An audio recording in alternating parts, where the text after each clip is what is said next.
What's up, everyone? Welcome back to yet another MLB recap. We have a lot to talk about today, including the Yankees having an injury issue right now, and it's been like that for quite some time, and we got some not so great news from their $160 million man, Carlos Rodon. He suffered yet another setback. Giants rookie shortstop Casey Schmitt, he replaced Brandon Crawford, and he made some history in the process. Rangers starting pitcher Nathan Eovaldi, he is pitching like prime Jacob deGrom, which is good news for the Rangers considering they got some bad news. Jacob deGrom also suffered a setback. So a lot to talk about today. Remember, everyone, if you're going to any baseball games, concerts, anything like that anytime soon, save yourself 20 bucks off on SeatGeek using code Fuzzy. And also remember to hit that subscribe button because we post these videos every single day. Don't miss out. Before we get into the full recap and the games from yesterday, I do want to show a few random clips because Fernando Tatis Jr., it seems like he's just getting ready to hit, but then an advertisement comes up on the screen. Have you ever been in a motorcycle accident? Something like that. If you don't remember, Fernando Tatis Jr., before he was banned for ring-worm medication, he was in multiple motorcycle accidents. He admitted to this. That's why he broke his wrist. So the fact that the Twins broadcast team thought it would be a good idea to put it up there, I don't know if it was just the worst timing in the world or they were actually trolling Nando. Let me know what you guys think in the comment section down below. And then real quick, one more clip I do want to show. Darren Baker, the son of Dusty Baker, he was famous for being saved at home plate when he was a kid. We know that he was almost trucked, but JT Snow saved him. Fast forward till today, Darren Baker is making web gems as a member of the Washington Nationals. I have never in my life seen a play like that, whether it was practice, messing around with your friends in the backyard, or a professional baseball game. That was sick. Look at Darren Baker making a name for himself. Now, without further ado, let's get into the full games from yesterday. And first, we have the Royals and the White Sox. The light-hitting Michael Massey has been eating his Wheaties as of late because that is back-to-back games with a home run. Kansas City, they go up 3-1 in the fourth inning after the rookie Michael Garcia doubled in two more. That's what he was known for in the minors. He could be a nice little piece to the Kansas City Royals going forward. Luis Robert Jr. has been on an absolute tear since being benched for doggy on the bases. He's hitting .382 with 7 extra base hits and 10 RBIs since being benched. So that double tied the ball game up at 3 runs apiece, but the Kansas City Royals, they had some fight left in them. What is that? Straight from the 1980s, a walk-off bunt from Freddie Fermin. That seals a W for Kansas City. They have now won 2 games in a row, and to be honest, they just seem like they're the AL version of the Cardinals. Really good offense, or at least lately they have a really good offense, but the pitching, it stinks. Kodai Senga is looking to get the Mets back on track versus the Reds, and it did not start off well. Jake Fraley, he stayed hot. He enters the 20 RBI club. Nick Senzel, he found a hole as well. He makes it 2-0 off of Senga, but it quickly became a 4 spot after Kevin Newman played a 2 on a double. Senga, he did settle down for the next few innings, but Spencer Steer, he popped off for his 5th home run of the year. The dude can definitely rake a little bit, and he has a cool name as well, Spencer Steer. We head to the 7th inning where Francisco Alvarez is flying around third base, kind of looking like a newborn baby giraffe as he rounds third, and Henry Ramos with the seed, he nails Francisco Alvarez to keep it a shutout, and it went on to be a complete game shutout, with Kevin Herget tossing 7 innings in relief. He grabs a 9-out save, striking out 4. This loss sent the New York Mets to their 5th consecutive series loss, which has not happened for the Mets in almost a decade. The New York Mets are bottom 20 in both OPS and ERA over the last 2 weeks, so on both ends of the diamond, they have not been good. So we showed Fernando Tatis Jr. getting trolled. Let's talk about the full game right now. Nando has been doing Nando things to start the season. He now has 5 home runs in 18 games. From there, it was a pretty fun back and forth game. Joey Gallo took a walk with the bases loaded to tie it up, but Minnesota lost in the 4th on a Juan Soto RBI double. The guy has been so hot as of late, only to lose that lead yet again on a Kyle Farmer 433-foot home run. JK, the Padres grabbed the lead back on a Rugen Odor home run, his first of the season. He's only 29 years old, by the way. He's 5 for 42 on the season. That's a 119 batting average. I mean, I got to tip my cap. He is the ultimate finesser. He has a 78 OPS plus since 2017, but he keeps on getting a bag. We head to the 7th where Minnesota, they tied it back up on an RBI ground out from Max Kepler, and Carlos Correa, he took the lead back for good on a 2 RBI double as Jorge Lopez, he shut it down with a dominant 9th inning. He had 2 strikeouts. That is his 3rd save of the year. We'll talk about the Yankees and Rangers game in just a second, but for right now, we're going to talk about some history in the Giants game. This game was won off the back of 2 different dudes. First, the rookie Casey Schmitt, he made some history. That ball was absolutely tattooed. His 2nd home run of the season. That one went 445 feet for a 2-run home run. He ended up going 4 for 4 with 3 RBIs, but we'll talk about his 4th hit in just a second because Alex Cobb, he needs some praise as well. He lowers his season ERA to 1.7 after nearly throwing 8 scoreless innings. He is one of the best starting pitchers in baseball at missing barely. barrels. He's got great spin on that curveball, and he can throw into the upper 90s on a fastball occasionally. He's going to be a prime trade candidate in my opinion. Enter Casey Schmitt one more time. His RBI double in the 9th inning started a huge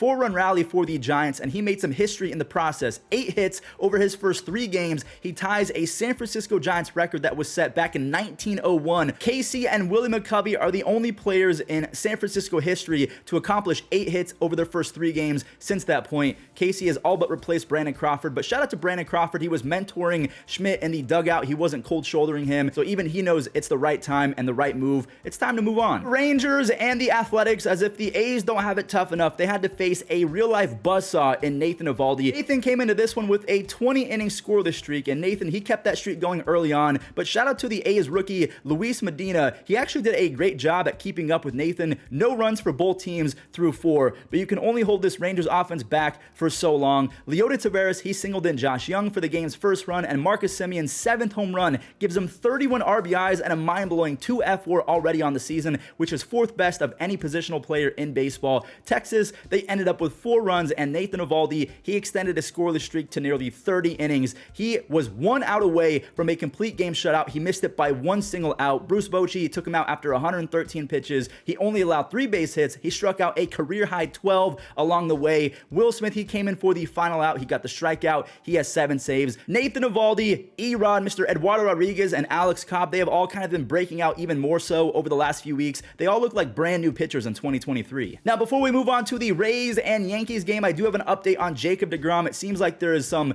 trouble with that elbow again. There's even more inflammation, so he's going to be missing more time. I just wanted to update you guys, but the Rangers, it seems like they don't miss Corey Seager or Mr. Jacob deGrom, because Dane Dunning and Nathan Eovaldi, they have put the team on their back, and then guys like Ezekiel Duran, they've filled in nicely for Corey Seager. So before we talk about the injury concerns with Carlos Rodon, let's talk about the game itself from yesterday. Domingo Germán did his best to keep the Yankees in this one, as Drew Rasmussen, he was shredding up the Yankees lineup inning after inning. Yandy Diaz, he continues to be a thorn in the Yankees side, and then this kid, he's going to be a problem for a long time. Josh Lowe, he clears him, not for a home run, but he clears the bases on a double. That wasn't his only RBI extra base hit of the game, so stay tuned. Real quick, I got to talk about Drew Rasmussen. 7 shutout innings, 7 strikeouts, no walks. He has a combined 2.78 ERA since the beginning of last year. One of the most underrated starting pitchers in baseball. Okay, back to Josh Lowe, the 8-hitter for the Tampa Bay Rays. The 8-hitter for Tampa Bay is hitting .314 with 8 home runs, 25 RBIs, 6 stolen bases, and a stupid 180 OPS plus. He has been a top 5 outfielder in baseball this year, so remember that name, Josh Lowe. He is the younger brother of Nathaniel Lowe of the Rangers. Isaac Paredes knocked in the final run for Tampa Bay. He has 22 RBIs. The Rays are the first team to 30 wins. They have 6 hitters with 20 or more RBIs. That leads baseball. The Rangers and the Orioles are second with 5 hitters with 20 or more RBIs. But now we have to talk about Carlos Rodon, the $162 million man. He is dealing with a chronic back issue right now, and doctors are a little bit confused because the way that it's being described is that doctors have all but cleared him after seeing all of the MRIs, but Carlos Rodon is saying, no, I don't feel right. So the doctors are saying, structurally, you're good to go and start your rehab, but Rodon is saying, something isn't right. I do not feel right. There's no stat or ability to check this, but dating back the last few years, in my opinion, the Yankees have to lead baseball in the most injuries to newly acquired talent. I mean, Andrew Benintendi got hurt, Harrison Bader has been hurt often, Carlos Rodon, Frankie Montas, Luis Severino. I guess that Luis Severino is not fair because he's been on the Yankees, but do they have a proper team in place to look at new talent and say, yes, you're ready to go, you're not going to get injured within the first 24 seconds of your Yankees tenure? Again, I don't know if it's just horrible luck or they're just not doing their due diligence. I don't know what it is. You guys have to let me know, because if you're a Yankees fan, you're probably very upset and frustrated with how the season has gone because no one can stay healthy. We're going to give an update on the standings and then show the web gems in just a second, but I do want to give you guys a quick update on the stat leaders across Major League Baseball. Luis Ariz, he's finally hitting under 400, which makes me really sad. He is leading baseball with a .398 batting average, which is still insane. With Ronald at the 2 spot, Matt Chapman, he's been a little bit, not shaky, but he is definitely coming back down to earth. Nothing to really talk about in terms of the wins, unless you want to say Clayton Kershaw is having a bounce back season or a just underrated season because he was written off after a down year in 2021 or something like that, but he has been a monster this year. 6 wins, I believe a sub 2.5 ERA. Home runs, we have Pete Alonso with 13. He is ahead of guys like Wisdom, Muncy, and then Olsen and Devers. I haven't talked about Rafael Devers in quite some time. ERA, Sonny Gray, 1.35, just ahead of E-Rod and Alex Cobb, 2 guys that we talked about in today's video. E-Rod had his start yesterday, but Cobb, he has been sensational. Both he, Nathan Eovaldi, and Erod have just been monsters lately. RBIs, you have Yordan Alvarez and Devers tied with 34. Adolis Garcia has 36, and I think Semien has 31, so 2 Rangers in the top 5. Saves, Emmanuel Clase is in a class of his own. We don't have to talk about that.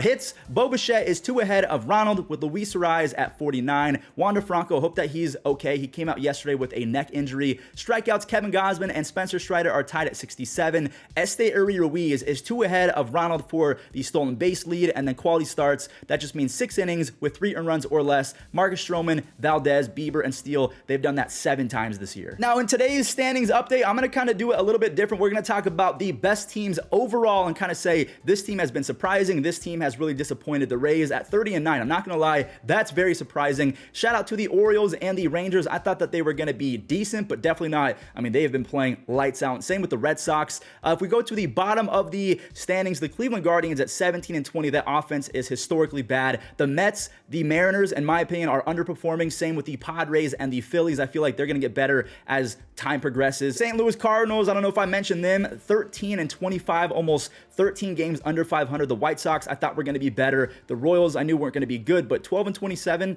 I mean, we expected the A's to be all-time bad, but the Royals, I mean, at least they've been picking it up. They have won 2 games in a row. That does it for today's MLB recap. There were only 6 games from yesterday, so I tried my best to kind of incorporate new things. I hope that you guys enjoyed. If you did, do not forget to leave a like and subscribe because we do this every single day. And enjoy the web gems. We do the web gems at the end of every single recap, so always watch until the end.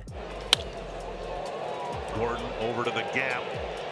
Oh, what a catch to end the inning. Wow. Popped up.